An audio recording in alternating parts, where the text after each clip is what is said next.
I'll get copywritten, bear with me. There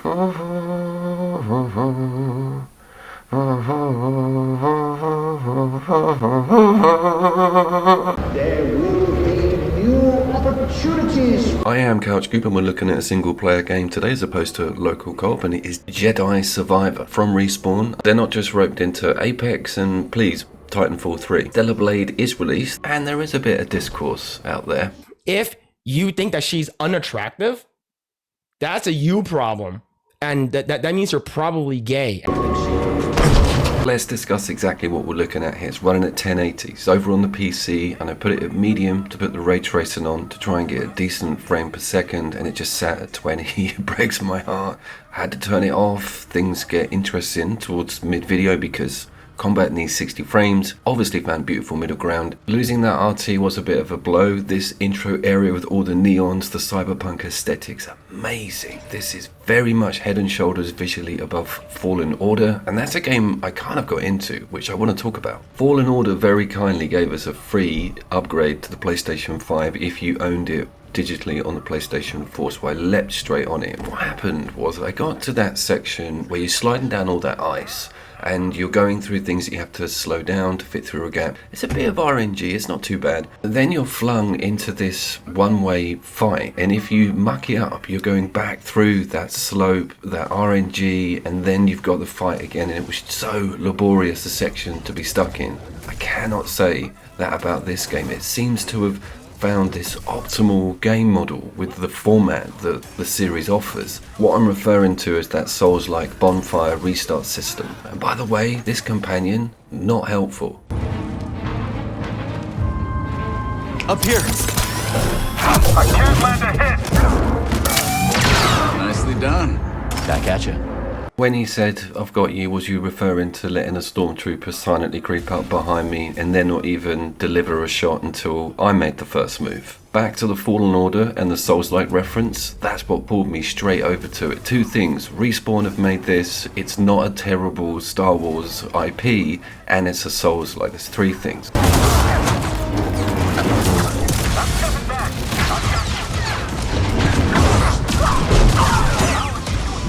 Comes with multiple stances, a little bit like the Nier games, but with a lot less depth, and I do not like this staff. It feels well OP, and I think I've got some Darth Maul PTSD with it.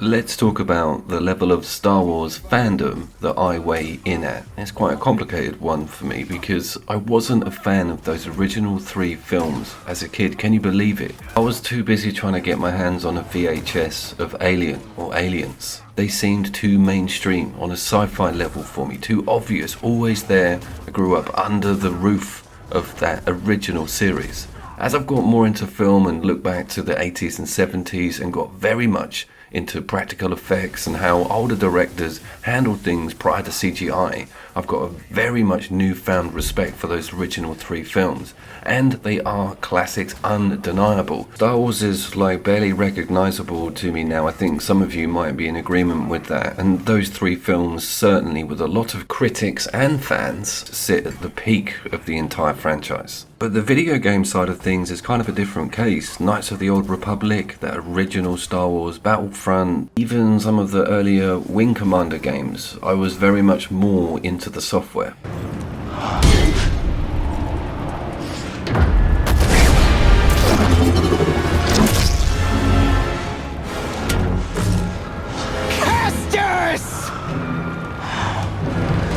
So we've switched over to ray tracing off and we've got 60 frames per second. I've got that AMD Fidelity FX on balanced. That allows me to notch this up to high settings and still keep that 60 FPS. My God, I'm in ARPG heaven.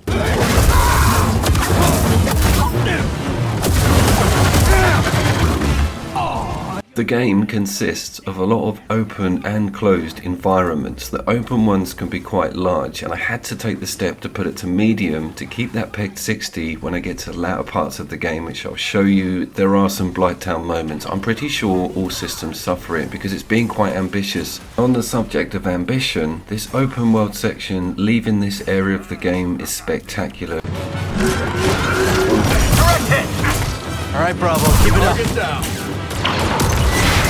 You're pretty close. Not a threat. I've got him.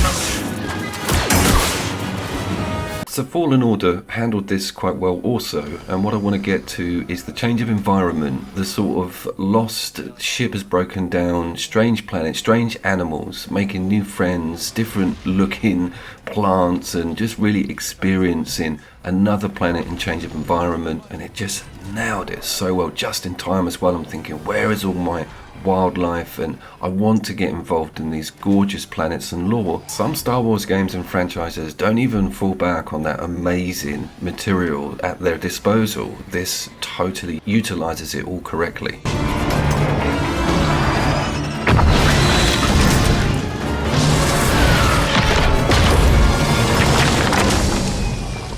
I was supposed to mention I was rattling off other Star Wars games, particularly recent ones, 9th and 10th gen, and I'm quite obsessed with that split-screen Battlefront 2. That's not a terrible local co-op game, and it's got droids in. This has got a lot of droids in. Is that a giant crater? God, how much they talk. Notice I've changed things up on the saber front. I didn't want to just use the standard one, and I feel that staff is a little bit much, but the dual wielded, the short ones, the high frequency with the hits, it felt so natural. It was an awesome stance, and I can develop it also on the skill tree.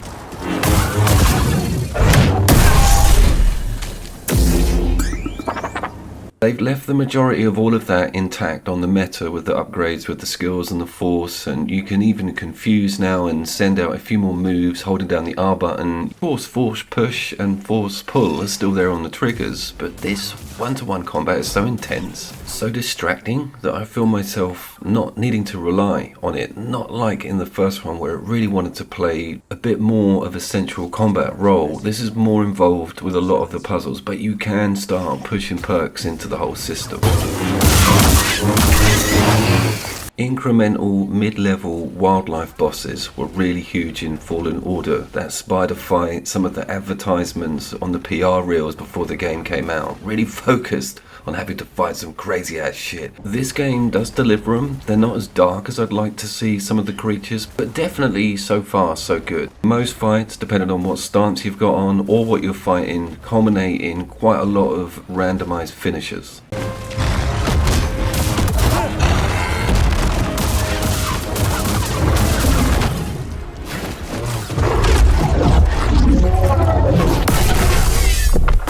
You're no joke.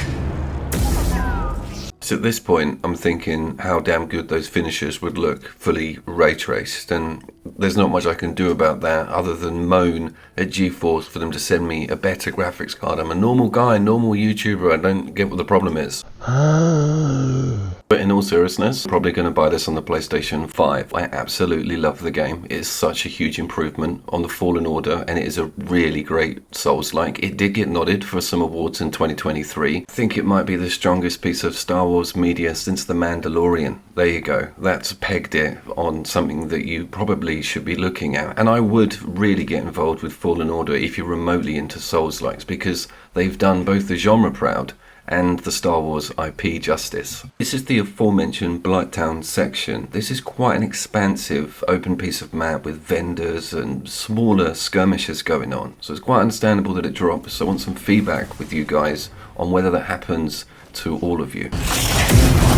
Back to the genre point, and the game is difficult when it needs to be. It lets you get relaxed and then puts you in an arena or puts you up against something where you've blatantly got to be paying attention to attack patterns. So it sort of goes back to its Souls roots when it wants to, and I really respect that because it keeps you guessing. You also lean back into some cool story, side quest material. It's pretty damn epic really on a model level. I can't really fault this on a single player campaign front.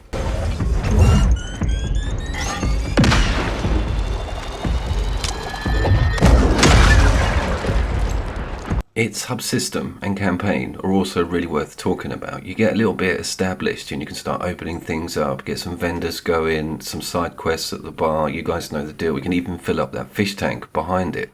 I also didn't realise I had any sort of nostalgia want for Fallen Order until I bumped into that little spider midget guy, and meeting a lot of the characters is truly fun. Get over here, you son of a bogling! Oh, it's been a while. I missed you, kid. It was all just a misunderstanding. Ooh, a tuner. What? You found a real one? That's right. Do you think I could maybe... You can't borrow a Turgle. There's certain droids that go full atomic heart on you, and when you first encounter them, you don't really realise your limitations on them with your powers. And this guy was right on the edge. I immediately just thought there's an easy win here, go for the force push off, and he stays on. And I'm 2 seconds later, I'm like, there's no way I would do such an obvious thing like that twice, immediately try it again. We can pin him! Okay. Pursuing the target! On the sort of Souls-like reminder gameplay front, every so often you get a boss that says you need to start really paying attention now, and have you learned all the stuff that we've been teaching you? And the Rancor fight, this guy's turned up in loads of Star Wars video games. This had to really stand out, and it did. My god, the effects were amazing, punishable on one-shot kills. It had a Sekiro vibe to it. It was excellent. I had to dig right down into my Elden forged Dark Souls heritage to get past this dude.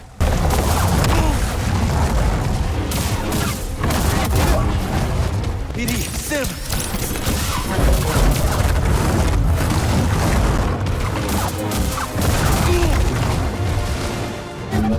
Choose the sword, and you will join me.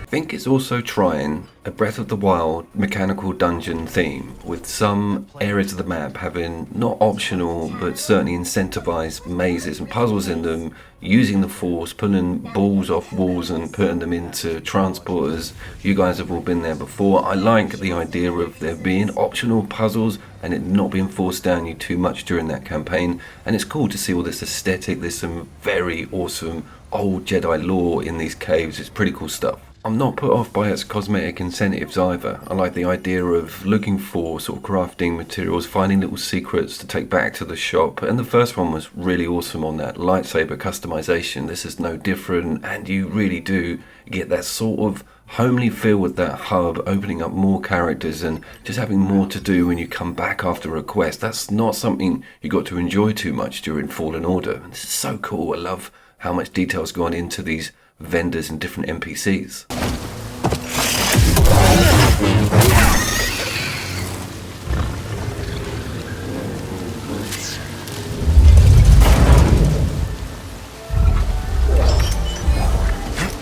And just about every corner, every cave has got a beautiful vista put behind it, or a valley just looks awesome, inloaded as well. It's not like you're looking at some skybox. It's a very beautifully designed game. I cannot get over that. It's sort of given me this warm Star Wars vibe again, one that I haven't had for years. It's very cool to open up more story and find out where it's going to take you, and I have to be very careful about what I show you from now on in. This is around about the 6-7 hour mark, but there are new biomes and planets that I feel are a bit spoilery, so I want to just keep it fresh with you guys so you have that discovery to get to.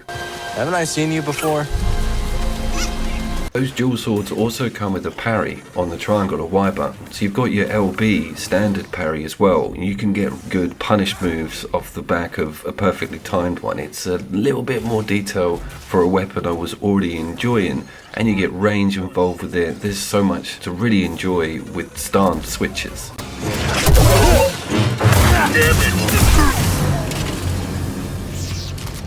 I probably need to have a look at Star Wars Squadrons, because I reviewed that on the base level PlayStation 4 on VR. I think it ran at about 720p. Never seen it at higher specs, certainly not on a PC, so that might be worth digging out again. Just showing you the garden here. There's a garden mechanic where you find seeds. As mentioned, you can't put a price on a homely hub, and there's this dude who randomly turns up everywhere in the campaign catching these fish, and he is adorable. Is a delicacy for the Black Hunt. and the rumbly of belly. In we go! I think I may have covered everything I need to cover. Should you play this game if you like Souls-likes? Yes. Should you play this game if you're into Star Wars? Yes. Should you play this game if you like ARPGs? Definitely. Are there loads of puzzles in it? Not too many. It is certainly one of the better games to have come out of 2023 and should have got a lot more nods and awards. Only way forward is to cut through. When will I be getting to Stellar Blade? As soon as I can. I will keep you guys as updated as physically possible, and the next video could well be about Prey. I'm doing that Arcane autopsy. I will definitely see you down there for that one. So this is the work of Santari Khri. If the rest of Z's story is true, the key to Tanalorr should be around here somewhere.